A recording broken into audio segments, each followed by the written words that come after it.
या मंचकावरील काही मान्यवरांची नावं मी घेतली पाहिजे, कारण त्यांचं या लढ्यामध्ये फार मोठं योगदान आहे दोस्तो. आम्ही अत्यंत कमी वेळामध्ये या ठिकाणी बोलणार आहोत. मला जाणीव आहे की आमच्या माय मावल्या या ठिकाणी भिजलेल्या या मातीवर चिखलावर या ठिकाणी बसलेल्या आहेत आणि म्हणून प्रत्येकाला या मंचकावरच्या मनामध्ये खूप साठलेला आहे, व्यक्त झालं पाहिजे. तो राग आहे, संताप आहे, चीड आहे आणि म्हणून प्रत्येकाच्या मनामध्ये आग पेटलेली आहे, संताप आहे. पण तरी सुद्धा समोरच्या या मॉबची सहनशीलता आपण सर्वांनी जपली पाहिजे.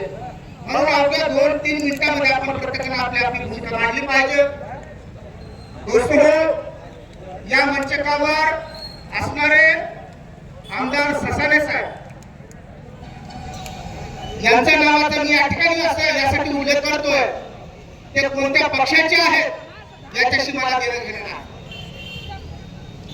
त्यांचं कौतुक करणे हाही माझा काही हेतू नाही. मला काय त्यांच्याकडे तिकीट मागण्यासाठी जायचं नाही किंवा त्यांच्या मतदारसंघामध्ये मला काही जिल्हा परिषद लढवायची, पण मी त्या घटनेचा साक्षीदार आहे की जेव्हा जेव्हा आम्हाला सरकारकडे जावं लागायचं, जेव्हा जेव्हा आम्हाला मुख्यमंत्र्याकडे जावं लागायचं, तेव्हा तेव्हा या लोकांची धावपळ आम्ही त्या ठिकाणी बघितली.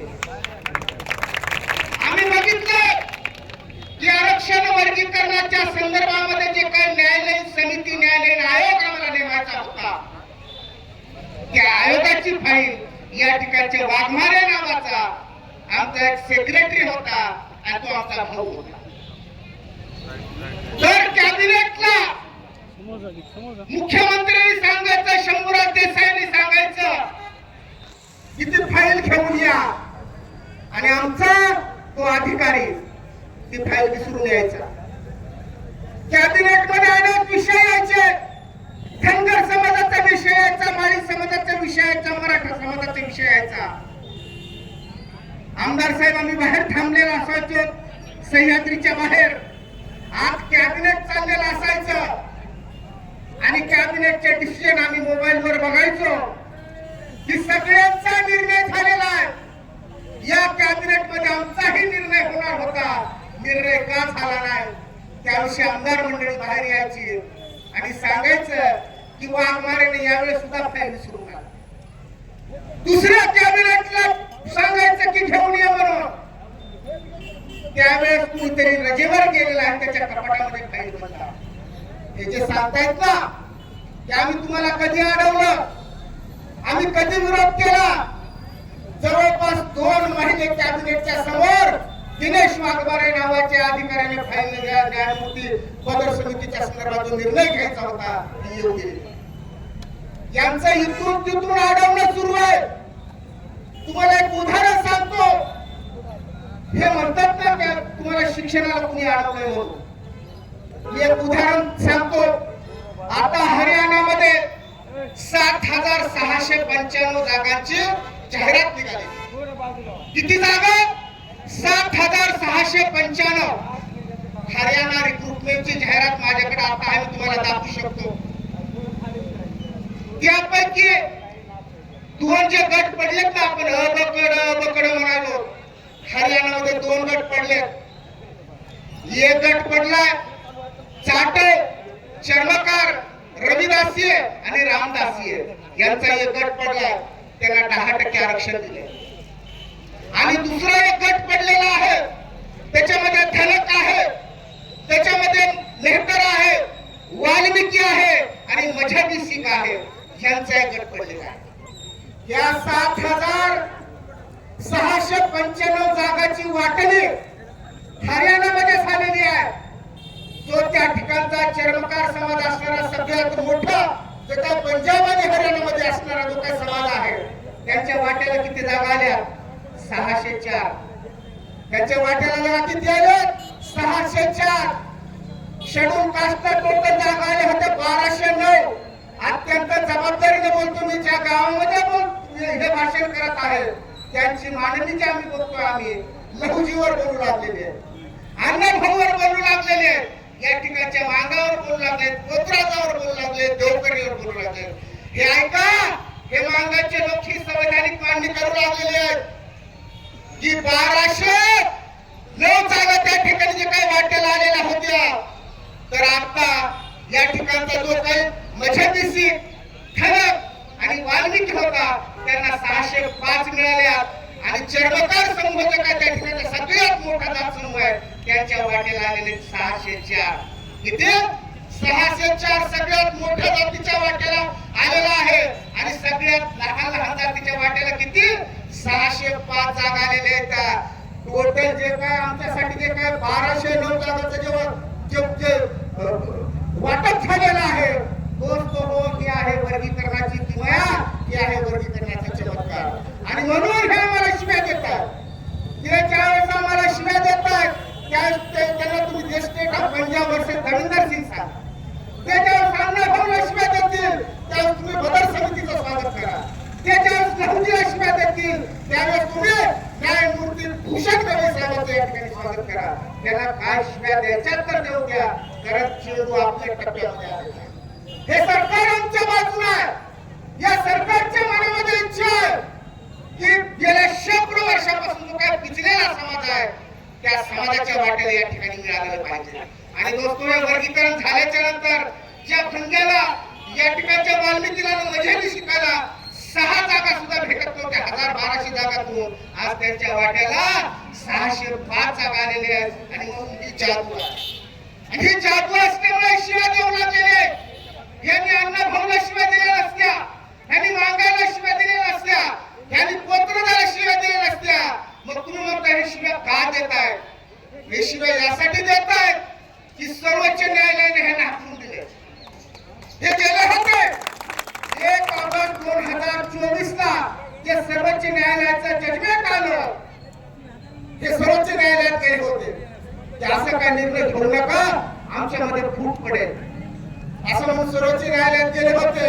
सर्वोच्च न्यायालयाने सांगितलं की तू किती शहाणा आहेस हे आमच्या लक्षात आलेलं आहे. तू किती हुशार आहेस, तुला किती संविधान पाठ आहे हे आम्हाला माहित आहे. म्हणजे या ठिकाणी बसलेले सर्वोच्च न्यायालयाचे 7 न्यायमूर्ती यांना काय कळत नाही आणि ह्या सडक छाप लोकांना कळू लागलेला आहे म्हणून सर्वोच्च न्यायालयाने हाकलून दिलेला आहे. दोस्तो हो, मी हे यासाठी बोलतोय की त्या समाजातले सुद्धा 95% लोक चांगले आहेत. 95% लोक चांगले आहेत. फक्त 5% लोकांमुळे या ठिकाणची निष्पेरणी सुरू झालेली आहे. आणि म्हणून ज्या लोकांकडून या ठिकाणी आमच्या महापुरुषांची विटंबना केली जात आहे तुम्ही शांत राहा. ज्या समाजाकडून आमच्या या ठिकाणच्या नेते मंडळीची या ठिकाणी विटंबना केली जात आहे तुम्ही शांत राहा, कारण आता निर्णय टप्प्यात आलेला आहे.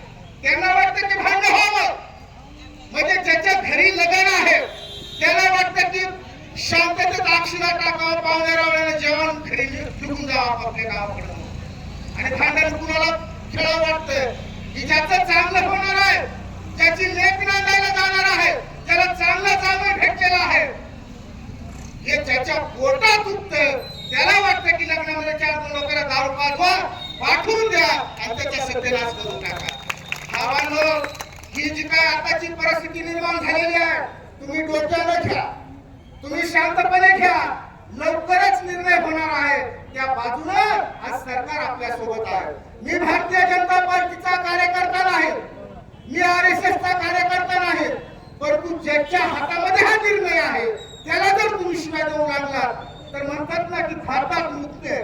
काही लोकांची सवय असते की भारतात मुक्त्याशिवाय त्यांचं समाधानच होत नाही.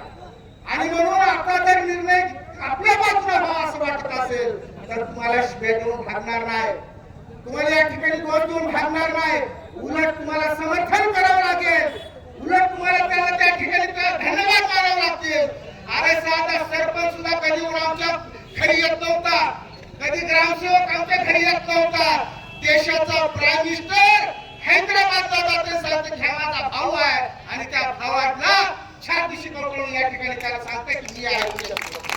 यामुळे पोट दुखत आहे की ज्या मागायला सरपंच भाव देत नव्हता त्या मागाच्या छातीला या ठिकाणी देशाचा प्राईम मिनिस्टर मागायला छातीला लावला गेला आहे. ही त्यांची पोटदुखी आहे. ज्या मातंग समाजाला होता त्या मागासोबत या ठिकाणी मुख्यमंत्री देवेंद्र फडणवीस बसू लागलेले आहेत, त्या मागासोबत या ठिकाणी एकनाथ शिंदे साहेब बसू लागलेले आहेत, त्या मागासोबत या ठिकाणी अजितदादा पवार बसत होते. ही त्यांची पोटदुखी आहे. आणि म्हणून दोस्तो, त्यांची किती जरी पोटदुखी असली तरी तुम्ही तुमचा संयम खेळू देऊ नका, तुम्ही त्यांना वाईट बोलू नका, तुम्ही त्याला शिव्या देऊ नका. हे जेवढे काही 4-2 लोक जे आहेत त्या 4-2 लोकांच्या नादी लागून या 2 समाजामध्ये मतता निर्माण करू नका. कारण आरक्षण वर्गीकरण झालं तरी माग आणि महार हा पाऊलच राहणार आहे. आणि आरक्षण वर्गीकरण नाही जरी झालं तरी माग महार हे पाऊलच राहणार आहे. आणि राहण्याशिवाय गत्यंतर नाही. अन्यथा जर का माग बाजूला गेला तर कोणताच दलित या ठिकाणी सुरक्षित राहू शकत नाही. ही जशी अवस्था त्यांची आहे तशीच आपली ती अवस्था आहे की आपल्याला सुद्धा हे भांडण परवडत नाही होतो. परंतु आता सर्वोच्च न्यायालय म्हणाले की तुझ्या लेकराला मी नोकऱ्या लावतो, त्यावेळेस आपण म्हणायचं की नाही मला नको, माझ्या लेकराला नोकरी माझी पुरी नको म्हणून सर्वोच्च न्यायालय देऊ लागलेला आहे, सरकार देऊ लागलेलं आहे. आणि म्हणून आपण ते घेत असताना सुद्धा आम्ही संयमाने घेतलं पाहिजे. आपला संयम घेऊन देऊ नका.